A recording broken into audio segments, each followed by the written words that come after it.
Ok, la última vez estuvimos hablando de bobinas con corriente directa y decíamos que según la ley de Ampere, que nos dice que cada vez que hacemos pasar una corriente a través de un conductor, se genera un campo magnético, de tal manera que una bobina, cuando le aplicamos voltaje DC, se convierte en un electroimán, es decir, un imán que podemos conectar y podemos desconectar aplicándole o no una corriente eléctrica, y que la cantidad de fuerza magnética que va a tener ese campo depende de la corriente que nosotros le estemos aplicando, ¿sí? Entonces, sí, de hecho, del voltaje que le estemos aplicando. Entonces, eh, analicemos ahora cómo se comporta una bobina cuando le aplicamos una corriente alterna. Y supongamos que tenemos acá un cilindro donde vamos a colocar una bobina con unas cuantas vueltas representativas nada más. Recordemos que mientras más vueltas tengamos, vamos a tener mayor cantidad de campo magnético y por ende vamos a tener una reacción más intensa. Bueno, entonces cuando nosotros aplicamos una corriente alterna, tratando de simplificar la idea lo más que se pueda, ¿sí? Vamos a decir que si nosotros le aplicamos una corriente alterna a la bobina en este extremo, le aplicamos una corriente que es AC, ¿sí? Entonces, la corriente AC, digamos, va a pasar hacia abajo en cada una de las espiras, es decir, da la vuelta y va en la siguiente espira hacia abajo, ¿sí?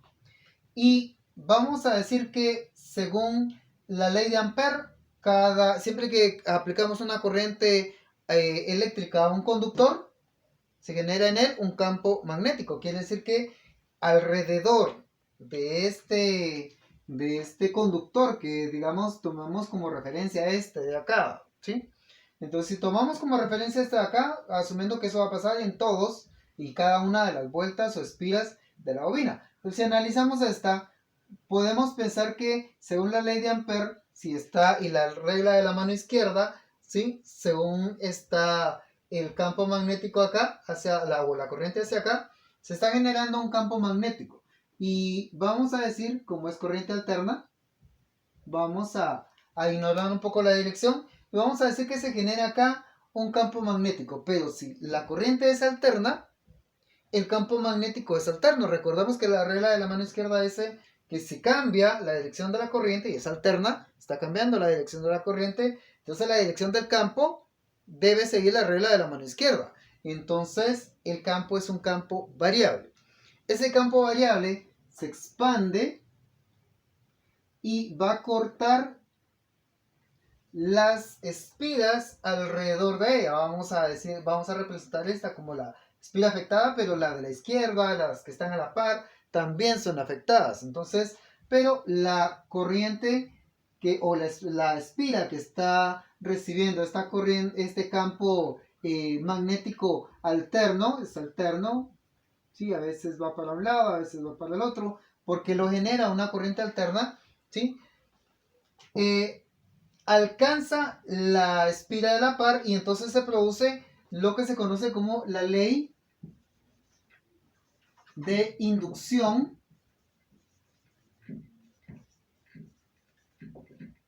de Faraday. La ley de inducción de Faraday. ¿Qué me dice la ley de inducción de Faraday? Siempre que un campo magnético alterno corte un conductor, se genera dentro de él una corriente eléctrica alterna, ¿sí? Entonces, aquí es muy importante que el campo magnético sea variable, que sea alterno, ¿sí? Un campo magnético alterno es causado por una corriente alterna. Entonces, de ahí que dentro de la misma espira se genera un campo magnético, ¿sí? Que va a cortar la espira de la par y por ende va a generar en la espira de la par una corriente eléctrica que resulta que vamos a simbolizar al contrario de la corriente que la produce, ¿sí? En realidad no está literalmente todo el tiempo al contrario de la corriente que la produce. En realidad la corriente eléctrica inducida se opone al cambio. Quiere decir que cuando la corriente original crece, la corriente inducida se opone. Y cuando la corriente original decrece, porque es alterna, entonces la corriente original está a favor. Entonces en realidad se opone al cambio de la corriente original. Pero para simplificar, vamos a decir que la corriente inducida se opone a la corriente original, a la corriente que nosotros estamos aplicando a la bobina. De tal manera que en cada una de las espiras se produce una corriente inducida, alterna, que se está oponiendo a la corriente original que nosotros estamos aplicando a la bobina. Entonces, de tal manera que aquí podemos ver que o analizar que como las corrientes tienen una naturaleza vectorial, como muchas cosas, ¿sí? Lo que significa que si una corriente, digamos la original, va en esa dirección y tiene un valor, digamos, de 6 amperios, y hay otra corriente en un conductor que tiene una dirección contraria, que digamos que es de 2 amperios. ¿Cuál es el resultado? El resultado es que si nosotros ponemos dos corrientes de esa forma, ¿sí? Aquí tenemos una suma algebraica. Supongamos que el sentido es hacia la derecha, por conveniencia, claro, ¿sí? Por lo tanto, esta es la positiva.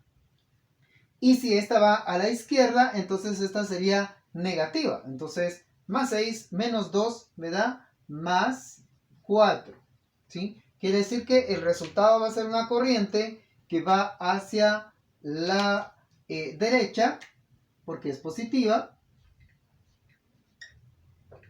pero es de 4 amperios nada más. Es decir, la corriente inducida se opone y por tanto reduce la corriente que nosotros le estamos aplicando. La corriente resultante, ¿sí?, de toda la bobina se ve afectada, ¿sí? Entonces, si nosotros le pusiéramos corriente directa, la corriente directa va a producir un campo constante, un campo eléctrico constante, como ya vimos en el video anterior, y el campo constante atraviesa ciertamente las espiras de la par, pero no produce o no induce otra segunda corriente eléctrica. ¿Por qué? Porque es un campo eléctrico constante.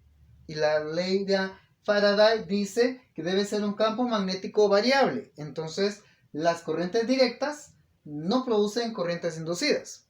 Entonces, si nosotros a esta bobina le aplicamos corriente directa, entonces probablemente, como no vamos a tener la corriente inducida, el resultado van a ser 6 amperios, ¿sí? Entonces, esto coincide directamente o cumple directamente la ley de Ohm, ¿sí? Es decir que si por ejemplo esta corriente de 6 amperios que nosotros estamos aplicando aquí a una bobina, si esta bobina tiene por ejemplo, o le estamos aplicando de aquí para acá una diferencia de potencial menos y más, porque está entrando en esa dirección, ¿sí? Menos y más. Entonces le estamos aplicando, digamos, 12 voltios. 12 voltios. ¿Sí? O 24 voltios. Entonces vamos a poner 24 voltios, por conveniencia. A ver si sale mejor o peor. Le aplicamos 24 voltios. Para que con 24 voltios tengamos 6 amperios. ¿Sí? Eso significa, según la ley de Ohm, que esta bobina debe tener una inductancia, debe tener una resistencia, el alambre en sí debe tener una resistencia de la bobina es igual a voltaje dividido corriente, y eso me va a significar que son 24 voltios divididos 6 amperios, y entonces la bobina tiene un total de 4 ohms, ¿sí? Eso me dice la ley de Ohm.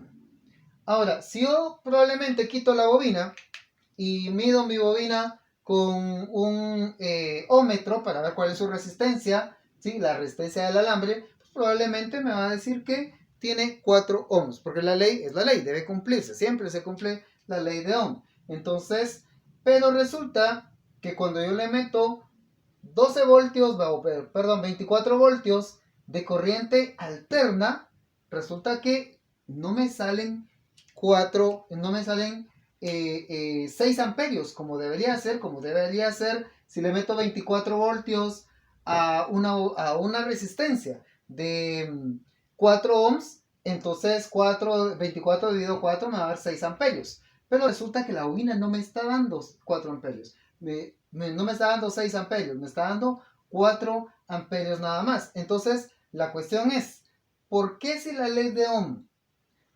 si la ley de Ohm me dice que debería tener 6 amperios, ¿por qué tengo 4?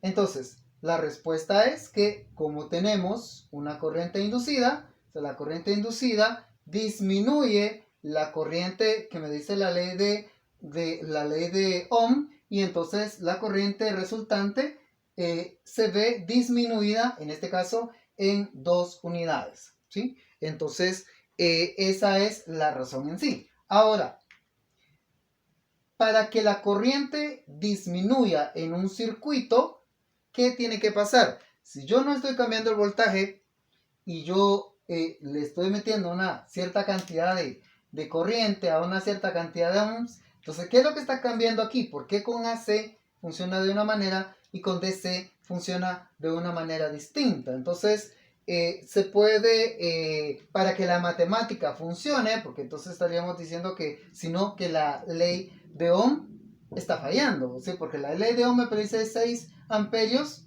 y me estoy obteniendo solamente 4 amperios. Entonces la ley de Ohm me dice 24 voltios y 6 amperios deben ser correspondientes a 4 ohms, pero esto no es lo que está pasando, ¿sí? Entonces, ¿por qué pasa eso? Entonces, si yo tengo, o si yo veo acá, siguiendo la misma ley de Ohm, si yo tengo 6 amperios, o digamos 4 amperios, para que yo tenga 4 amperios, según la ley de Ohm, ¿sí? Si yo le estoy aplicando 24 voltios AC a una bobina, ¿sí? Entonces, debo tener acá, si la bobina tiene 4 ohms, ¿sí? Esta ecuación no da.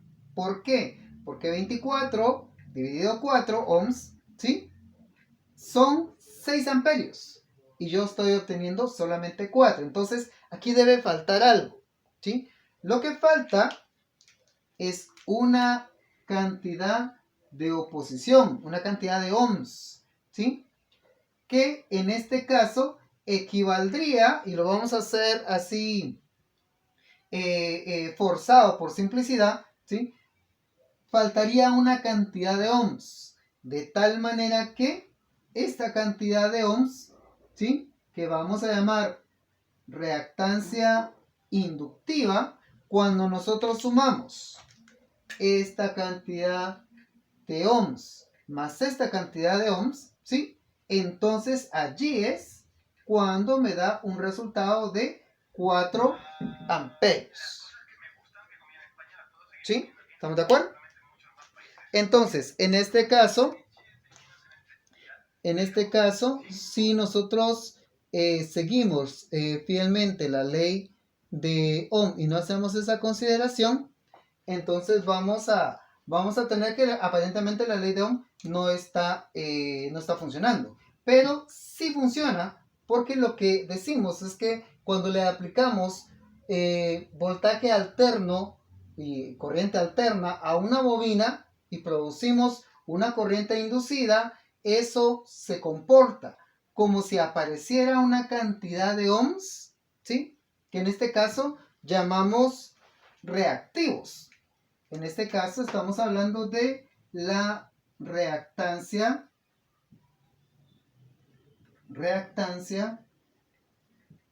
inductiva. ¿Qué es la reactancia inductiva? La reactancia inductiva es una cantidad de ohms. Se mide en ohms, porque es una oposición al paso de la corriente, ¿sí? Es una cantidad de ohms que se oponen al paso de la corriente y estas son producto de la inductancia que existe en la bobina y la corriente alterna que nosotros le estamos aplicando. Entonces quiere decir que cuando nosotros le metemos corriente directa, entonces una bobina obedece literalmente la ley de Ohm, ¿sí? Ahora, cuando le metemos corriente alterna, la ley de Ohm no es que falle, sino que se altera. Ahora debemos considerar que no solamente tenemos los ohms resistivos, sino que también tenemos una reactancia inductiva. Quiere decir que esta reactancia inductiva, ¿sí?, son los ohms extra que vamos a agregar para que la corriente de 6 amperios se reduzca a 4 amperios, ¿sí? A eso se debe que, por ejemplo, si un aparato, un motor, un circuito, una bobina, está calculada para trabajar con cierto voltaje de corriente alterna, ¿sí?, y trabaja con cierta corriente, o sea, está calculado para esos parámetros. Pero si yo en lugar de corriente alterna le pongo corriente directa, que no está diseñada para trabajar con corriente directa, entonces lo que va a pasar es que la reactancia inductiva no aparece. Y entonces al no aparecer, la corriente sube. Y al subir es muy fácil que la bobina se caliente y se queme. O el motor se calienta y se quema. ¿Por qué? Porque no está diseñado para trabajar con corriente directa. Estaba diseñado para trabajar con corriente alterna. Y de esa manera es que hay mucha diferencia entre trabajar con bobinas o elementos que tienen bobinas como motores, por ejemplo, que están calculados para corriente alterna y otros que están calculados para corriente directa. Si no les aplicamos el sistema para el cual están diseñados, entonces simple y sencillamente fallan. Finalmente vamos a decir, porque ya se alargó el video mucho, ¿sí?, vamos a decir que acá, en esta simplificación, vamos a decir que la resistencia que tenemos acá, la resistencia y la reactancia inductiva, ciertamente se suman,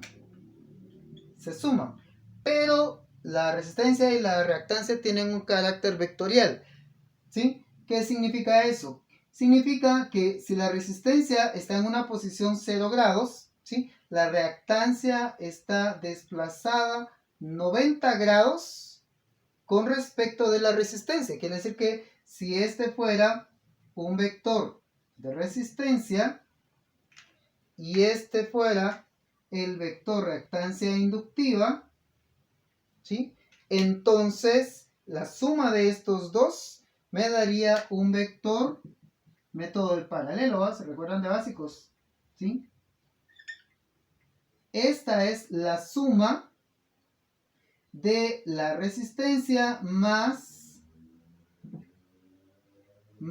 la XL, ¿sí? Resistencia más reactancia inductiva, ¿sí? No se suman directamente, no es 4 más 2, sino que es una suma vectorial, ¿sí?, de tal manera que esta distancia, esta hipotenusa es la que me va a dar un valor de 2 ohms, ¿sí?, o la suma de las dos es lo que me va a dar un total de 6 ohms, perdón, ¿sí? Entonces no le vamos a poner números, ¿sí? Entonces, cuando nosotros agregamos una reactancia a la resistencia, esto ya adopta el nombre de impedancia, que se identifica con la letra Z, ¿sí? Entonces, Z es